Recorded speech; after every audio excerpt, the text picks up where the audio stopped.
Akan sibukin apa nih? Masa depan saya pasti saya masih terlibat dalam Persik, mungkin lebih di sisi manajemen, dan tentunya Persikmania, dari salah satu Persikmania. Jadi lebih masih di dunia bola tapi lebih di sisi manajemen daripada teknis mainnya. Kenapa nggak jadi pelatih? Bukan bakat saya.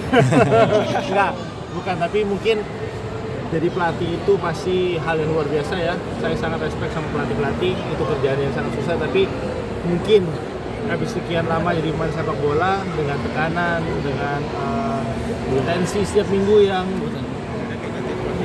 melunjak dan juga mental yang up and down. Baru mulai. Jadi pelatih pun pasti tekanannya sama. Jadi saya lebih milih jadi manajemen yang bukan lebih rileks tapi challenge-nya beda daripada terjun langsung di lapangan. Kan persen perubahan dari Persik squad Sampai sekarang ini sih menurut saya perubahan nggak terlalu banyak, apalagi lokalnya kebanyakan stay, karena kita juga, saya berasa kita melakukan musim yang cukup bagus ya musim lalu, walaupun bisa lebih lagi.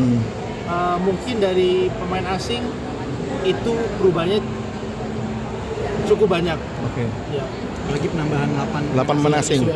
Nah itu kan isunya saya nggak bisa nentukan pasti karena belum ditentukan pasti sama PSSI. Ini Dari Mas Arthur gimana tuh sebagai Soal- manajemen Persik sekarang katanya 8 pemain asing sebenarnya bagi finansial klub itu sebenarnya kuat atau nggak sih? Tentunya dengan penambahan pemain asing itu ada pro dan kontra. Kalau nggak tambah pun ada pro dan kontranya.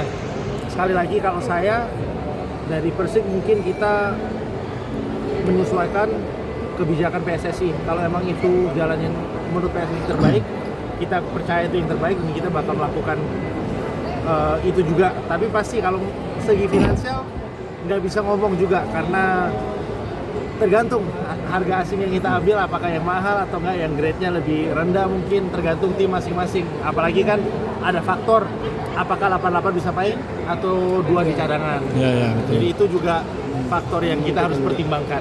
Satu, ini terdekat kabar Ezra merapat ke Persik. Soalnya kan dia juga di Persib udah Bandung. Ya. Kabar tersiarnya akan ke Persik gimana?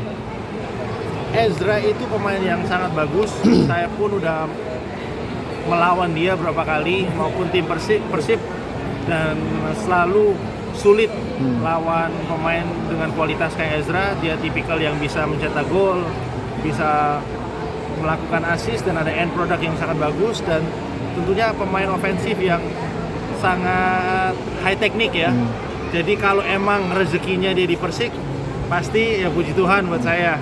Pasti kita terima pemain sebagus dia. Tapi kembali lagi semua itu rumor, dan saya belum tahu kalau dia masih ada kontrak di Persib atau enggak. Jadi semoga itu terwujud, dia bisa main di Persik.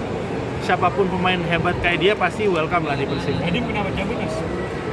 Kalau Bagdim, sekali lagi, Bagdim itu menurut saya pemain pengalaman senior yang luar biasa, kualitasnya sangat tinggi, dan bahkan musim lalu di Persib menurut saya dia main bagus, dia sangat membantu tim di dalam lapangan secara teknis maupun sebagai leader di luar lapangan. Tapi mungkin keputusan untuk dia cabut bukan dari manajemen Persik, karena Persik mungkin dia stay, tapi mungkin dia harus lebih dekat sama keluarga di Bali. Berarti dia kembali. Kalau itu nggak tahu, harus tanya dia langsung. Soal pelatih, nggak ganti pelatih sudah ada. Masih stay, tim pelatih masih stay. Oh masih sama dengan Semua, tim pelatih stay semua. Oke. Mas Arthur bahas timnas lah dikit. Oke, boleh. Ronde ketiga nih, tanggapannya kalau Mas Arthur. Timnas kita nih lolos ke ketiga kualifikasi kali ini. Pastinya prestasi yang sangat luar biasa. Timnas kita bisa lolos di fase Piala Dunia selanjutnya, dan itu berkat kerja keras pemain timnas, tim pelatih maupun PSSI yang sangat luar biasa.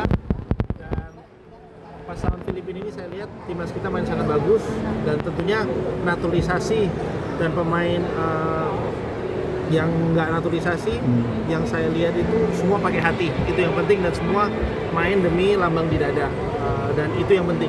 Ketika mereka melakukan itu, mereka tim yang sangat hebat, dan semoga kita bisa mimpi dan melihat timnas kita main di Piala Dunia ke depan. Filipina sama Vietnam sama Thailand pernah berada di ronde ketiga nih, tapi hancur lebur. Bahkan Thailand cuma menang 2 kali, Vietnam cuma sekali nih. Sekarang kita nih di Asia Tenggara satunya. Kira-kira Mas Arthur, apakah kita bisa nih untuk mendapatkan ronde keempat ataupun melaju ke Piala Dunia.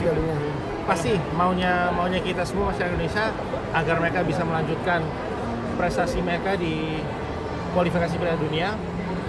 Tapi apapun yang terjadi, saya masih udah bangga dengan timnas kita dan prestasi mereka. Apalagi tim sekuat Vietnam sama Thailand udah gagal ya intinya, dan itu menunjukkan peningkatan timnas kita di tahun-tahun ini di tangan PSSI maupun tim pelatih dan kualitas pemain yang kita punya. Berarti jangan senasib sama Thailand sama Vietnam ya, semoga aja. Semoga harus lebih bagus lagi dan kita menunjukkan kita lebih bagus lagi.